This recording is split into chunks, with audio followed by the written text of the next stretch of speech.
Bismillahirrahmanirrahim. Assalamualaikum warahmatullahi wabarakatuh. Kita kembali lagi berjumpa di kali ini di pelajaran tematik. Ya, masih melanjutkan tematik 6B, di mana hari ini kita akan menyelesaikan materi tematik 6B. Kita sudah masuk ke subtema yang ketiga. Ya, kemarin juga sebenarnya sudah masuk ke subtema yang ketiga di pelajaran IPS dan Bahasa Indonesia. Hari ini kita akan masuki pelajaran IPA atau ilmu pengetahuan alam. Jadi mulai pekan depan, hari Senin, kita sudah masuk ke tematik 6C ya. Tolong disiapkan nanti buku paketnya untuk tematik 6C. Oke, di pelajaran hari ini, di jam yang ketiga, kalian akan mendengarkan penjelasan mengenai pemanfaatan dan pelestarian hewan ya. Di subtema 1 dan 2 kita sudah sama-sama bahas cara hewan dan tumbuhan beradaptasi. Sekarang kita akan membahas bagaimana hewan dan tumbuhan dapat dimanfaatkan baik itu oleh manusia ataupun lingkungan sekitarnya ya, entah itu oleh makhluk lainnya ya. Seperti misalkan hewan bermanfaat untuk tumbuhan atau sebaliknya, tumbuhan bermanfaat untuk hewan. Ya, dibuka langsung buku paketnya di halaman 86. Sudah dibuka bukunya? Oke, disimak baik-baik ya penjelasannya. Jadi pembahasan yang pertama adalah tentang pemanfaatan hewan ya. Di buku kalian di halaman 87 ada setidaknya 3 hewan yang dijelaskan pemanfaatannya. Tapi tentu kita ketahui tidak hanya 3 hewan itu saja yang memiliki manfaat, tapi masih banyak hewan-hewan yang lainnya.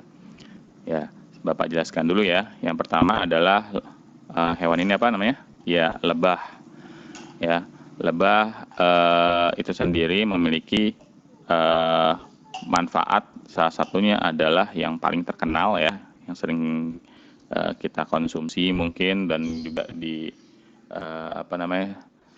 sunahkan oleh Rasul kita Nabi Muhammad SAW, yaitu madu ya. Jadi lebah bisa menghasilkan madu dari hasil dia menghisap nektar atau sari bunga ya, yang kemudian dikumpulkan di sarangnya sehingga madunya itu kemudian bisa dimanfaatkan oleh manusia ya, baik itu lebah yang dibudidayakan atau dipelihara atau lebah yang dihasilkan atau madu yang dihasilkan pada lebah hutan ya, berarti ada sarangnya di hutan. Kemudian manfaat yang berikutnya ternyata untuk tanaman itu dia sangat membantu tanaman dalam proses perkembangbiakan, yaitu dalam proses penyerbukan ya. Jadi serbuk sari yang ada pada tanaman menempel pada bagian kakinya, kemudian kalau di berpindah ke bunga yang lainnya gitu ya. Ini dapat membantu proses penyerbukan. Itu manfaat dari lebah. Manfaat dari hewan yang berikutnya yaitu adalah kerbau ya. Kerbau ini di beberapa tempat dagingnya sering dikonsumsi oleh penduduk atau masyarakat sekitar untuk dijadikan sate, pindang ataupun soto ya. Kalau di daerah Banten itu terkenal dengan masakan namanya sayur lada ya, yang isinya adalah daging kerbau yang dipedaskan dengan kuah pedas gitu ya. Jadi di beberapa tempat memang dimanfaatkan untuk dikonsumsi ya. Kemudian kulit dan tanduk kerbau ini dijadikan bahan kerajinan ya. Kulitnya ada beberapa tempat kulitnya dimanfaatkan untuk jadi kerupuk kulit ya. Tapi juga ada yang dimanfaatkan misalkan untuk semacam gendang ya, untuk alat musik ataupun untuk alas-alas lainnya seperti karpet. Dan tanduknya biasanya dijadikan bahan kerajinan untuk pajangan ya di beberapa daerah. Lalu selain bisa dimanfaatkan untuk dikonsumsi dan jadi kerajinan, ternyata kerbau juga dimanfaatkan oleh manusia untuk membantu membajak sawah ya, dan menarik gerobak. Ya, jadi di daerah pedesaan mungkin kamu masih sering lihat ketika setelah membantu majak sawah, nanti si kerbaunya narik gerobak ya, itu untuk mengangkut misalkan hasil panen ataupun juga ngangkut manusianya juga bisa. Hewan yang ketiga itu adalah unta ya. Unta ini merupakan hewan gurun ya. Kemarin kita sudah bahas tentang adaptasi unta, yang dimana salah satunya unta ini kalau di daerah tempat banyak unta dikembangbiakan itu dapat dikonsumsi dagingnya ya. Kita sering mendengar siroh-siroh tentang sahabat dan Rasul, bagaimana kemudian sahabat Rasul dan para sahabat mengorbankan unta ya pada hari raya Idul Adha. Nah, karena unta yang memiliki kemampuan meminum air cukup banyak ya, dia juga bisa tahan untuk menempuh perjalanan jauh ya, sehingga unta bisa membantu transportasi manusia ya, entah itu untuk membawa barang atau bahkan untuk membawa manusianya itu sendiri ya. Yang seperti kita ketahui juga di zaman Rasul dan sahabat ataupun setelahnya itu masih menggunakan unta untuk transportasi ya, untuk berpindah tempat selain menggunakan kuda itu, karena memang kemampuan unta yang cukup banyak membawa barang bawaan serta tidak membutuhkan air yang sering ya. Jadi unta kalau sekali minum kan cukup banyak ya. Kalau kemarin berapa? 57 liter ya sekali minum untuk dikonsumsi, dan dia bisa menyimpannya baik-baik di dalam tubuhnya. Nah, itulah beberapa pemanfaatan hewan yang bisa kita bahas. Nanti di bagian akhir kalian juga akan diminta untuk mencari pemanfaatan hewan ya selain yang ada di buku paket ini. Kita lanjut dulu ya. Yang berikutnya adalah pemanfaatan tumbuhan. Tumbuhan yang pertama yaitu adalah pohon kelapa atau kelapa ya. Buahnya ini dapat dikonsumsi ya, kita sering gunain ya, baik itu untuk diminum atau dibangkan daging buah kelapanya atau bahkan dimanfaatkan untuk sayur-sayuran ya.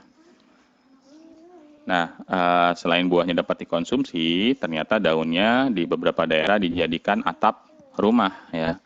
Karena daunnya yang lebat dan kuat, serta juga bisa dibilang adem lah kalau bahasa Bekasinya ya. Lalu selain daunnya, ternyata batangnya pun juga dapat dijadikan bahan bangunan, bisa dijadikan tiang bangunan dari suatu rumah ya.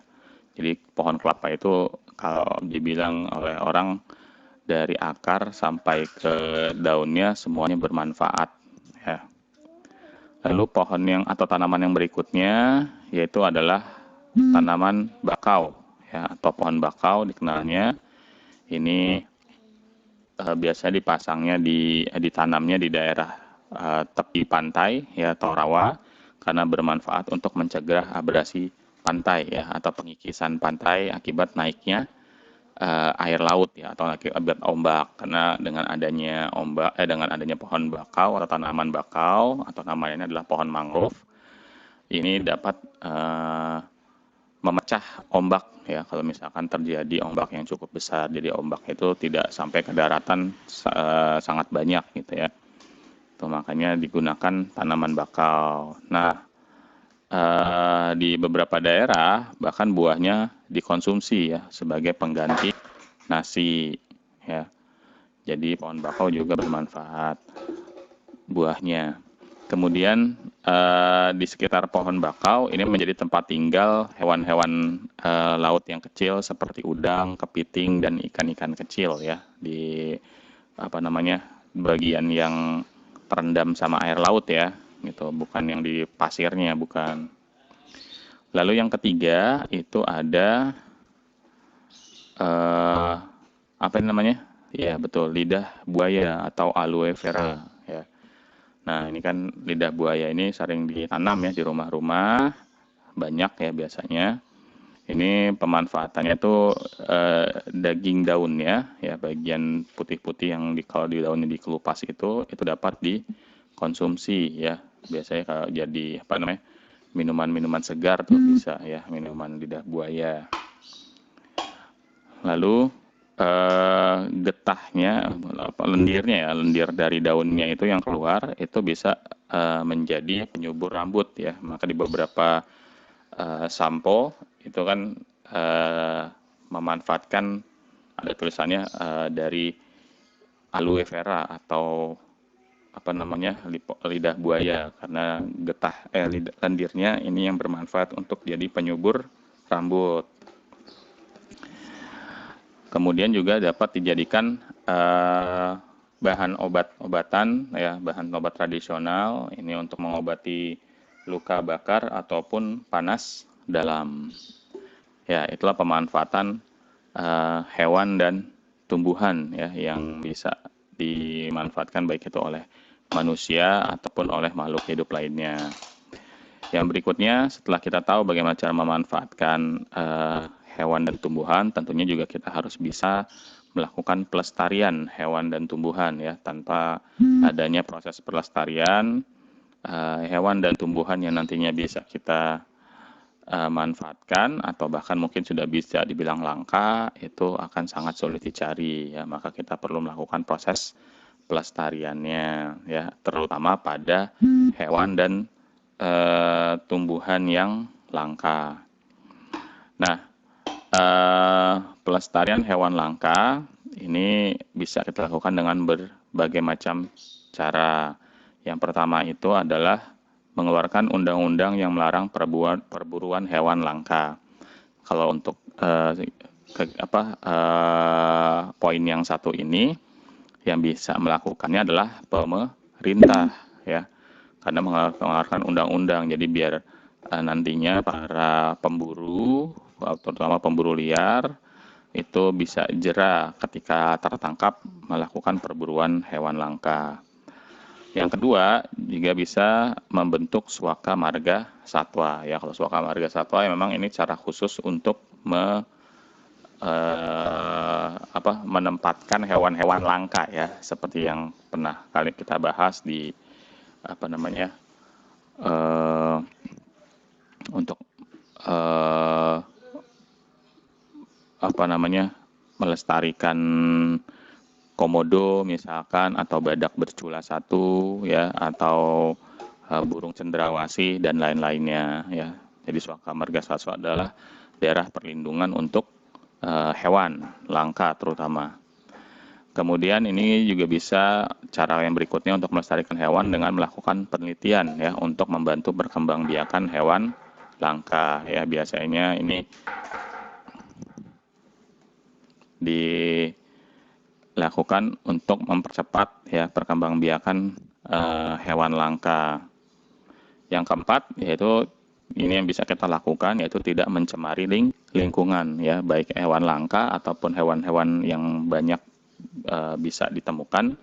Kalau mendapati lingkungan yang tercemar, tentunya mereka juga akan terganggu hidupnya, bahkan bisa sampai mati. Nah, ini yang bisa kita lakukan, yaitu tidak mencemari lingkungan dengan cara tidak membuang sampah sembarangan ya. Kemudian membersihkan saluran-saluran air, atau bahkan mungkin bisa memelihara atau menanam pohon ya di sekitar rumah. Yang kelima yaitu tidak memelihara hewan langka ya. Jadi jangan mendukung orang-orang yang menjual hewan-hewan langka ya. Karena hewan langkanya itu pasti didapatkan dari perburuan liar ya, bukan perburuan yang resmi gitu. Itu cara yang bisa kita lakukan atau dilakukan oleh pemerintah dalam melakukan pelestarian hewan. Nah, bagaimana cara melestarikan tumbuhan? Juga hampir sama. Yang pertama itu adalah mengeluarkan membentuk cagar alam ya. Kalau cagar alam kan ini luas ya, khusus ya. Biasanya memang kalau cagar alam selain untuk melestarikan tumbuhan-tumbuhan langka, ini juga bisa sekaligus melakukan pelestarian terhadap hewan-hewan langka ya, karena biasanya kalau cagar alam ini sangat luas ya, biasanya hutan lindung ya, ini cagar alam.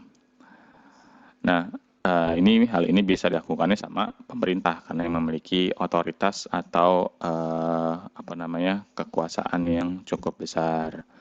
Lalu mengeluarkan undang-undang yang melarang penambangan tumbuhan langka, sama halnya seperti pelestarian hewan, jadi perlu adanya undang-undang yang melarang penambangan tumbuhan langka ya. Karena kalau tidak ada undang-undang, ya tidak ada peraturan, maka orang akan berani ya melakukan penambangan liar. Lalu melakukan penelitian untuk perkembangbiakan tumbuhan langka ya. Salah satunya adalah dengan metode kultur jaringan ya. Ini yang dilakukan di laboratorium, terutama hal ini dilakukan untuk mempercepat perkembangbiakan tumbuhan ya, khususnya untuk tumbuhan langka. Yang keempat, menggunakan sistem tebang pilih ya. Kalau memang di suatu tempat harus melakukan penambangan, maka dilakukan sistem tebang pilih, yaitu ditebang yang pohon memang sudah cukup umurnya untuk ditebang ya. Kalau umurnya masih muda, masih bisa bertumbuh atau berkembang, ya jangan ditebang ya. Yang berikutnya atau yang terakhir ini yang bisa kita lakukan adalah melakukan proses reboisasi ya atau penghijauan ya, menanam daerah-daerah yang sudah gundul ya, sudah hilang tanaman-tanamannya yang seharusnya itu banyak tanaman, itu bisa kita lakukan proses reboisasi ya. Memang kalau di daerah yang tempat kita tinggal sekarang seperti Bekasi ya sangat sulit mungkin ya melakukan reboisasi karena memang lingkungannya sudah lebih banyak ke perumahan ya, bukan lagi hutan-hutan. Tapi ya apa salahnya di beberapa tempat mungkin yang bisa kita kita tanami tanaman ya, itu bisa kita lakukan mungkin di sekolah ya, atau di taman-taman sekitar rumah, atau di daerah yang kita lalui, itu bisa kita lakukan proses reboisasi. Nah, sampai sini penjelasan mengenai pemanfaatan dan pelestarian hewan dan tumbuhan ya bagi makhluk hidup, khususnya manusia. Nah, karena tidak begitu banyak, nah kalian bisa lihat ya beberapa hewan dan tumbuhan yang dilindungi di buku paketnya itu ada di halaman 96 ya. Nah, itu kan hanya baru beberapa ya. Kalau lihat di sini ada misalkan anoa untuk hewannya, kakatua, jambul kuning, owak Jawa, kukang, penyu hijau, rusa bawean ya, dan daerah persebaran juga ada. Kemudian untuk tumbuhan ada ulin, damar, tembesu, bayur, jelutung, dan anggrek larat ya. Nah, ini hanya sebagian atau beberapa hewan dan tumbuhan yang dilindungi di Indonesia. Nah, untuk itu biar lebih banyak lagi pengetahuan kalian mengenai hewan-hewan dan tumbuhan yang dilindungi di Indonesia, tugas hari ini adalah yang pertama itu mencari informasi mengenai pemanfaatan hewan dan tumbuhan ya. Tadi kan contohnya baru 3 ya masing-masing untuk hewan dan tumbuhan. Kamu cari lagi itu ya masing-masing 5 ya, baik hewan maupun tumbuhan. Kemudian juga mencari informasi mengenai hewan dan tumbuhan yang dilindungi di Indonesia ya beserta daerah sebarannya seperti yang ada di halaman 96 dan 97. Kalau itu kan baru beberapa ya, kamu bisa cari lagi ya. Bagaimana cara mencarinya? Ya, masing-masing informasi minimal 5 didapatkan. Cara mencarinya yaitu bisa dengan cara pertama berdiskusi dengan orang tua. Mungkin orang tua kamu lebih paham dan lebih tahu mengenai pemanfaatan hewan dan tumbuhan serta pelestariannya ya, atau hewan-hewan yang dilindungi dan tumbuhan yang dilindungi. Atau bisa juga dengan dampingan orang tua mencari dari buku ensiklopedia atau buku pengetahuan atau dari internet ya.